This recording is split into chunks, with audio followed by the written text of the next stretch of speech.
and there is proper monitoring in place. For you, what would mark, proper transparency? What would mark true transparency? Let it be very public. Let it be very open. Currently, most of this is opaque, and that is putting it mildly. Most of these processes are very open. They will tell you one thing in the newspaper, before you finish reading it, somebody has actually got it. And more often than not, it is using the Nigerian palace, man no man. And in this case, the man no man is not just because of man no man, it is man hand in pocket. So ultimately, it is personal interest that comes to bear on these processes. So Nigerians end up being short-changed. The next thing, you bring some of these people who come and tell, it's been done, this is how it ought to be done. Because they are the people creaming up the top. You did talk about certain lifestyle changes. You said, some, I wasn't quite sure if you're talking about people in government or people, Nigerians living their everyday lives, running their generators 24/7. Who precisely were you referring to? Well, first of all, we'll start from the government, people in government. You see, when you're in government, you're supposed to serve the people. We're not saying you should go there to starve. I'm not going to exactly adopt late Chukwu was saying he didn't come to dispense poverty. But we're not asking you to go and serve, because go and starve. Because while you're serving, you're being paid. But as usual in Nigeria, the pay salary, which could be reasonable, and then they part these allowances that makes nonsense of the so-called salary. In fact, they don't have to remember their salaries. There's so much waste in government. Somebody who is a public servant is moving around with 4 or 5 cars at a time. Is it not petrol that are burning and then maintenance of the cars? You will say, they have employment, 5 drivers. That is, when you do the opportunity cost, the loss far outweighs the gain. I don't know what it is in economics these days. My father studied economics in 1960. My son is studying economics now. However, practical economics is what I'm talking about here. Reality. Not now, if we were to remove this little thing, 5 cars, let the man just drive his 1 car, you'll be surprised at what savings that ministry or that department will make in just 1 month.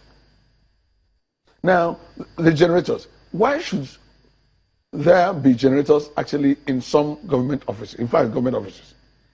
If we don't have generators in government offices, this thing will work. Public power supply will work. It stands to reason that the pump sec, the minister, the directors don't want to be uncomfortable.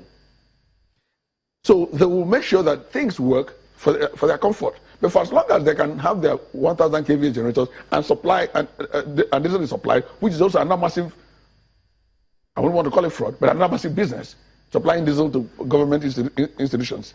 For as long as that can happen, why would they bother with how these Gencos and all the COs are doing their work? They have it in the office, they have it at home, so why should they bother? Because another thing we must advocate is strong regulatory bodies.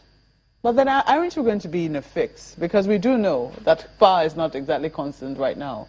And if we still have problem with generating electricity, as it were, or supplying electricity, and we want these agencies of government to work optimally, should they really depend, and wait until these things work before they get to work? I do not think that power failed on its own. It failed, or it failed overnight. And we've heard and read about how certain billions of dollars have been spent on power. Now we say also we have now concessions and we have given out licenses to A and B and C, and we still don't have power. Something generally is wrong, and people are still paying for it.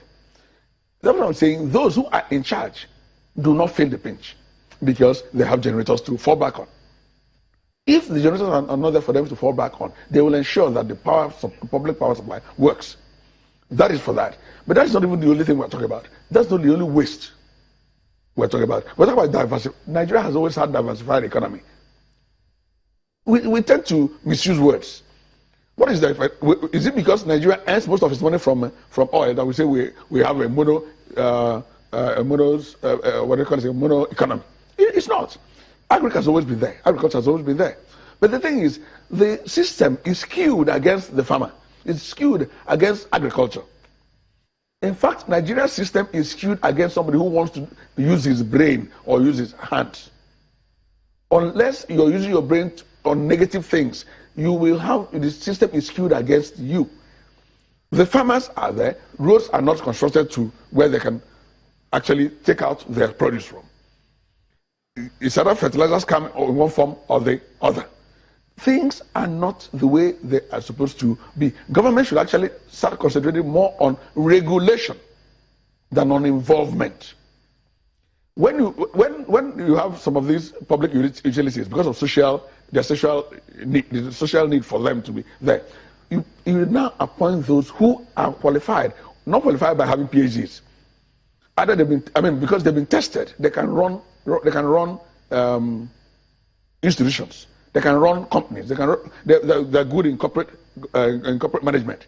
So that when they are running these things, Nigerians will see the effects of proper management, of good management of these things. And again, why do we have to continue acting this, acting that, and acting? For as long as Nigeria be what it is, for as long as these people's appointments are not confirmed, or we don't have substantive CEOs, these acting people will just be running around trying to influence their appointments being substantive, so they won't do the work they're supposed to be doing. So President Buhari is somebody who is known for his courage. This is time to exhibit that courage. Take these hard decisions. It is not a contest. It's not a popularity contest. Take the hard decisions now. We will clap for you when we start seeing the result. You should fill in all the spaces that are still vacant, not with people who are acting, but with people who are appointed to those positions on a substantive capacity. Let them do their work, and anybody who is not performing should be fired. They're all there at his pleasure. It doesn't matter whether they say they have their 4 or 5 year guaranteed tenure. There's no reason to suspend the person and appoint another person to work. Mr. Odidika, we're going to continue on this conversation. We'll have to take a break now. Sunrise Daily will continue in just a moment. Do join us again.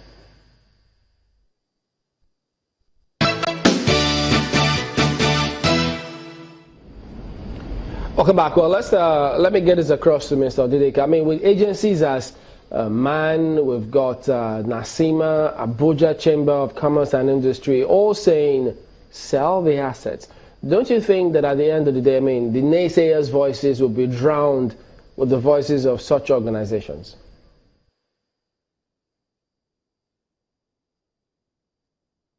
Well, it doesn't have to be that it's not a matter of numbers. It's a matter of critical analysis and what they actually come up with. We've said it here, I've been saying it here, that if you just sell for the sake of selling, you will sell off all your assets. You see, when we were younger, when we were in university and after this, we had some people whose parents were then supposedly wealthy, had assets. And some of them just came up and started selling off their father's assets. Today, a lot of them can't even fuel their vehicles. When you sell off an asset and you consume, you don't regenerate. So automatically, you will just be losing your resources until you run out of resources. So if you were to go, for instance, go to a bank to borrow money, you borrow money to come and give to your wife, or your wife borrows money to give to the husband for them to feed in the home. How are they going to pay back that money? So if you sell your house because you want to pay school fees for your children for one session, just for one session. Right, I get that. Then what are you going to do the following session? Okay, hang on a minute. Would it work for you if they were to sell and then alongside plugging the hole, also bail out, say, private sector? Would it work for you? You see, the private sector doesn't actually need bailing out in terms of their being given funds. It is the environment that determines how the private sector sources its own funds. That's why it's called private sector. It is the public sector that government has to continue funding. The private sector needs a conducive environment for it to thrive. I go to raise funds. My financier or lender will check whether the environment I'm going to invest the money I'm borrowing is such that will guarantee a return on the investment. Once it is, he will lend me money.